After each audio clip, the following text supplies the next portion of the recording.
All right, hello, Doctor Who fans, and welcome to this special Doctor Who Day special for the Who universe. Because as you can probably tell, today being the day of the actual this video's release is going to be Doctor Who Day, aka the actual birthday of Doctor Who, which is now releasing, obviously, Doctor Who's birthday, the 23rd of November, all the way back in 1963 when the show first began, BBC television. And of course, it was the first, obviously, this was obviously the day that Doctor Who began broadcasting all those years ago, since 1963. And it's had countless adventures between 14 different faces, well, more than 14, but technically you could say 14, even though there was a couple of unexpected incarnations along the way. But nevertheless, Doctor Who has had countless adventures through time and space. And of course, there is obviously with some new episodes to look forward to on obviously this coming weekend, this coming Saturday, we're going to be getting the Star Beast. But in this video, I thought we'll have a chance to look back at the docudrama for Doctor Who from the 50th anniversary, which is a docudrama that Mark Gatiss created for Doctor Who, known as An Adventure in Space and Time. And trust me, I still love this docudrama. This docudrama gets a lot of praise. The amount of work that Mark Gatiss put into it, because of the fact that he really, I mean, this is kind of the whole point of An Adventure in Space and Time, is kind of telling the story of how Doctor Who began, pretty much.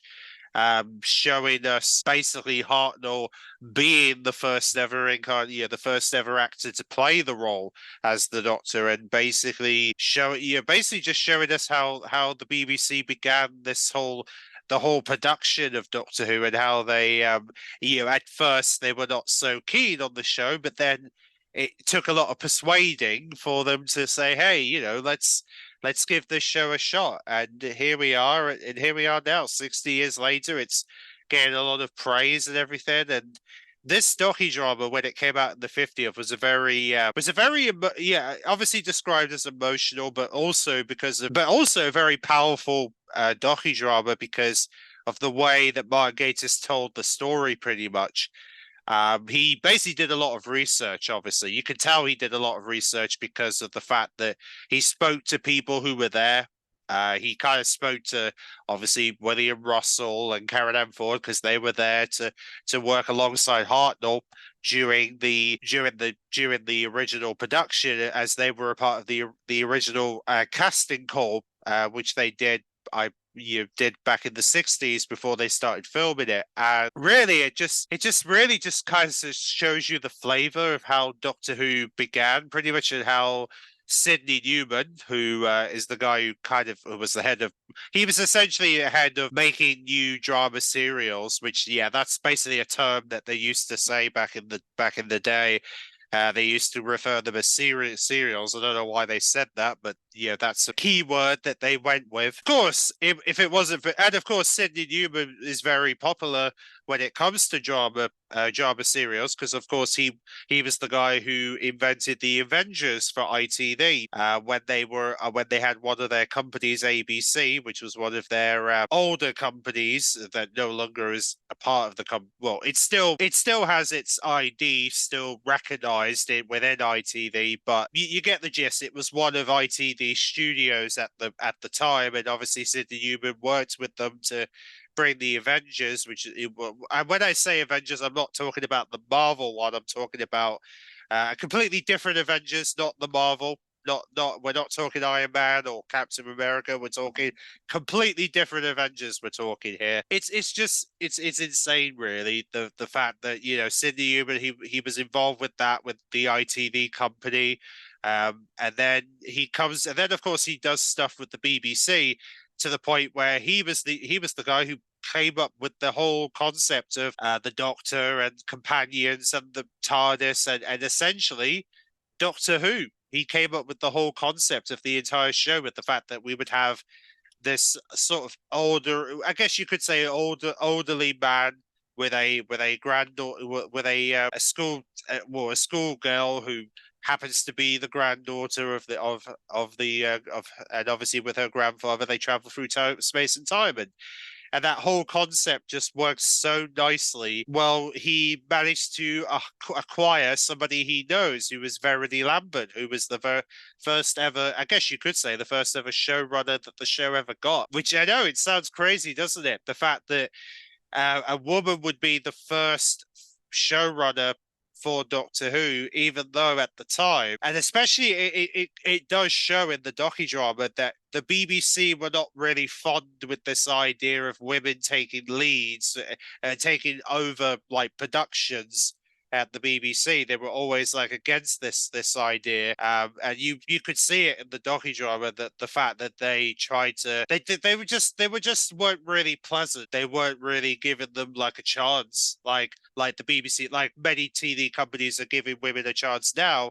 Back then they did it. They just think that men did it better. Basically, is how they operated, and they were like, nah, we only see you as like dancers and just entertainers, but we don't see you as like producers. It's kind of the way that the BBC thought, and it blows your mind when you see the docudrama just how much progress it took just for them to finally say, okay, let's give. I mean, I'm actually kind of glad that Sidney Newman actually gave Verity Lambert the opportunity, because I think he was the only one who could see potential. Most other colleagues at the BBC were just like gossiping about the whole thing and just weren't so convinced that she was going to be a good like showrunner, aka producer for the show. And then obviously she had to work with the director Warwick Huss, who was obviously the first ever director for the show, and obviously he has taught.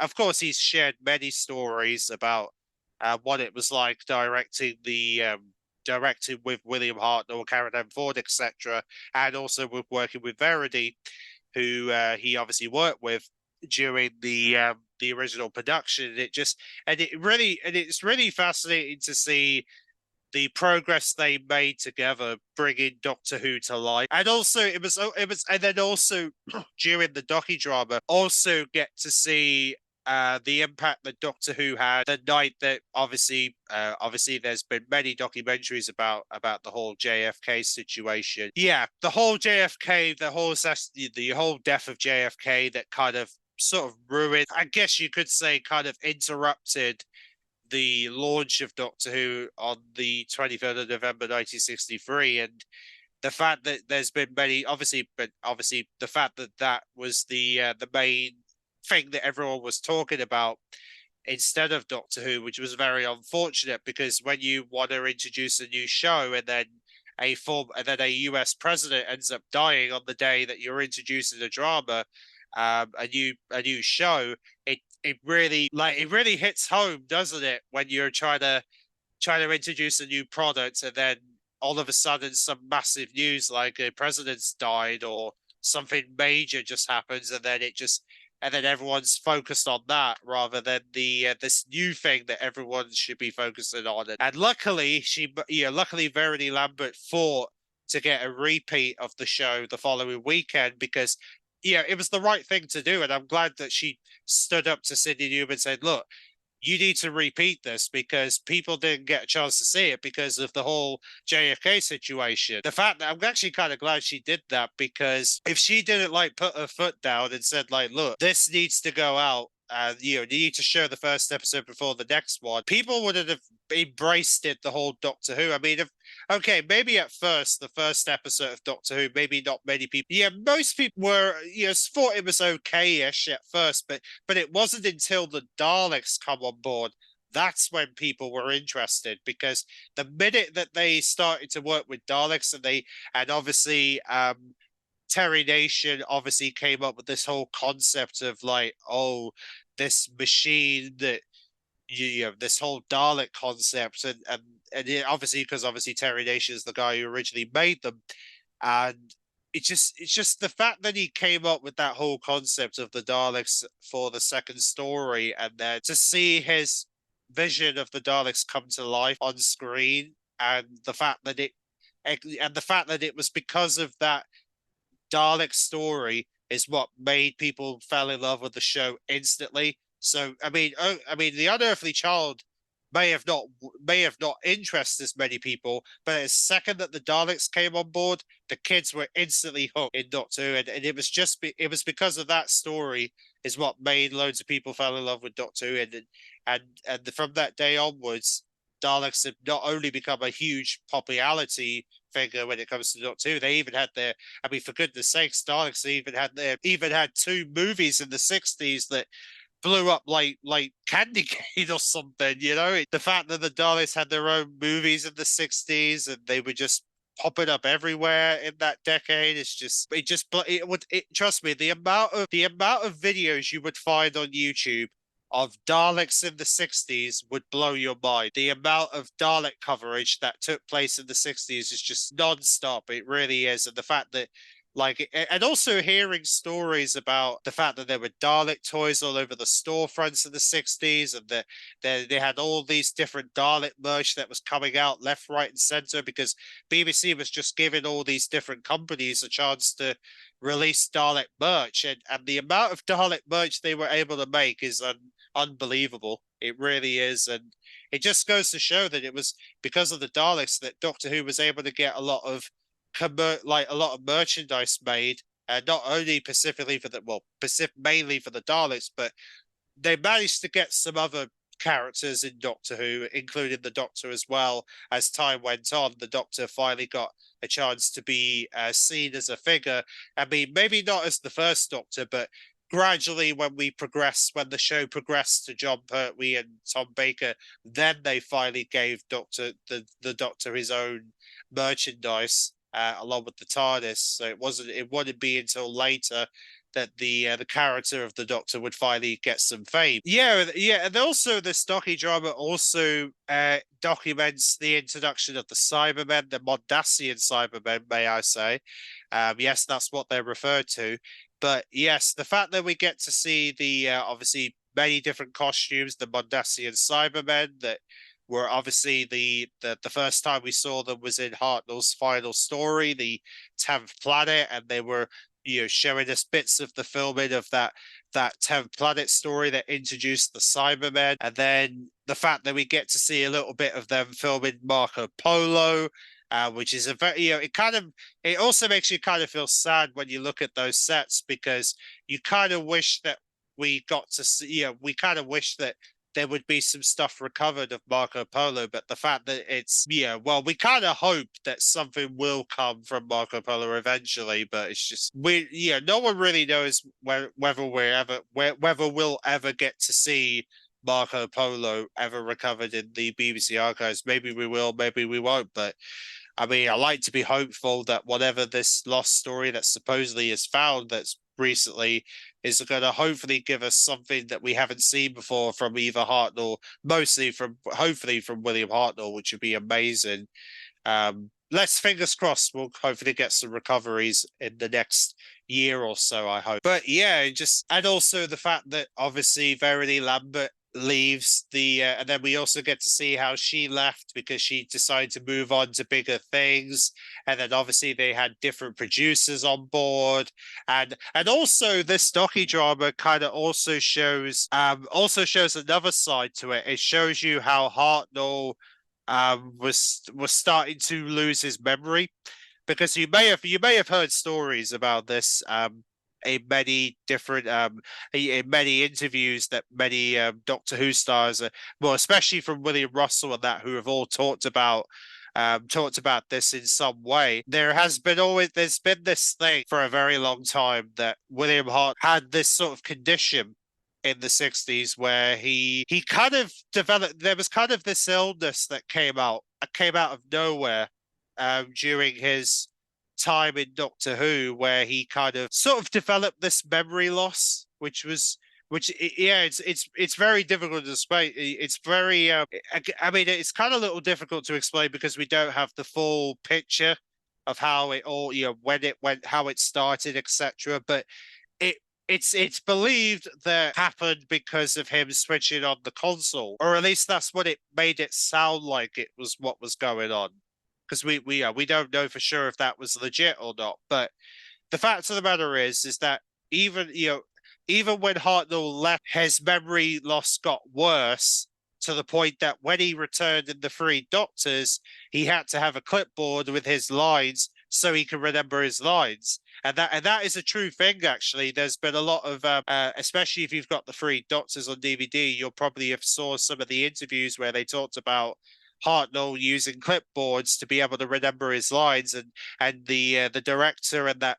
actually does talk about this, about the fact that they had to make sure that they had somebody with his lines to help him remember what he needed to say for the episode, which is, it really goes to show how deep his memory loss went in the 70s. And then of course after, and it wasn't long after the Three Doctors have obviously led to his death, obviously, and it was really sad to hear that it wasn't even like that long after he made a brief return to Doctor Who for the 10th anniversary that he sadly passed away, and he wasn't able to make it to the 20th, which is why they paid tributes to him at the start of the Five Doctors, is because he passed away, and then of course other actors would play his Doctor. So Richard Dundo would play him in the Five Doctors, and then obviously David Bradley plays the First Doctor for a bit